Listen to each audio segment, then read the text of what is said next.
of the reasons I use mostly 72-inch mowers is, like on this yard, the pattern has to be broken up once in a while where you got to mow left to right as you see it on your screen instead of top to bottom. And it's not fun, but if I was on a narrower mower, it would be like forever.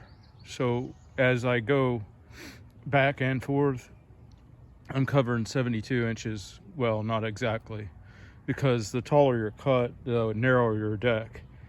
The blades of grass, if you go and try to do the same amount of overlap on a tall cut, you're going to have misses, because I'd say 72-inch deck actually represents as a 60 on St. Augustine, because at a higher cut height, you have to have more overlap. There's just no way around it, because the grass will be able to lean out from the wind pressure, air pressure from the blades, and you'll have a mist stripe. So as I'm looking at it now, it looks like I should have crossed up this time, but next time I will for sure, because I had some issues.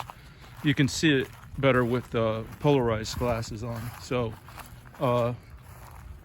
next time I'll be crossing the pattern, and that's why I like the wider deck, is I can cross it and not be here forever, and I have less traffic lines for same stripe pattern but wider stripes. All right, I'm gonna get back to work. All right, I just finishing that one up, and you know, I after years of doing this, of course, you got that issue where you got to do that cross pattern, which it needs it next time. But also there's steep hills here. It doesn't show on the camera, I know, but by being solo, I'm able to do the easiest route, which I'll string trim going down the outside perimeter here, which I switch it up on this property, and then I can come up the other side next to the house, because the gradient next to the house is always more gradual. And then once I get back up, then I can go back down on the other side on the perimeter pass. Now, and then return again using the gradient of the house, so it's less labor. The thing is, when you're on a crew though, you can't always do it the easy way, because if you do, you know, one person's waiting on the other, and you can't get coordinated on when you're concluding your operation and stuff, and then it slows down the daily route. So how much extra effort actually has to go into working as a crew, which is not compensated for, versus working solo is a good question, because when you have the flexibility to choose your routes on the string trimming operation like that, without having to, because you're doing it the way that's less walking or less gradient walking, then having to stop and wait for the mower to pass by you, or have other issues where the blower guy now can't blow off or start his operation because the string trimmer guy didn't do adjacent to hardscapes first.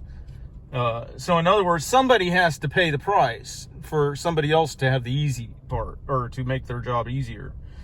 But that doesn't happen on solo. You literally make your job easier on the mower, and then you park the mower, and then you make your job easier on the string trimming and then the blowing. You know, the only place you get pinched is when you got a big one like this and you've edged dirt, soil up onto the concrete and or grass clippings, and then it comes up a quick rain shower and you're running for a blower. Whereas and trying to get it off of there before it gets wetted in. Whereas if you are on a crew, then you can just tell your blower guy, hey, you're going to have to blow off as we make our passes, or you're going to have to start blowing off now while we're wrapping up and we're moved away from the hardscapes and the structure.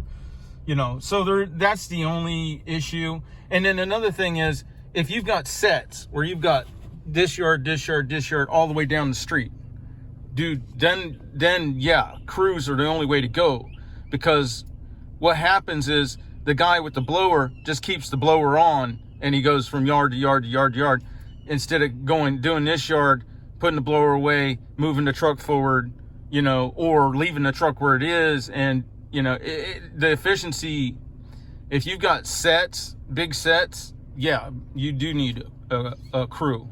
But if you got spots, hit and miss pattern, yards, and you go to one, you mow it, and you go a few blocks over or something like that. I like doing solo. All right, I'm gonna get on to the next yard. Catch you later.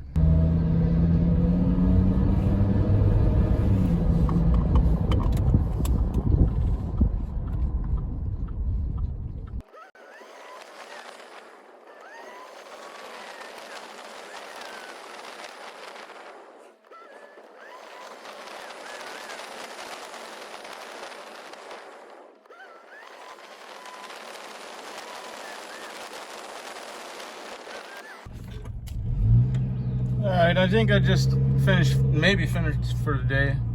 I just finished up these two here. I was talking to y'all about running the 72-inch mower, and you know how I prefer it.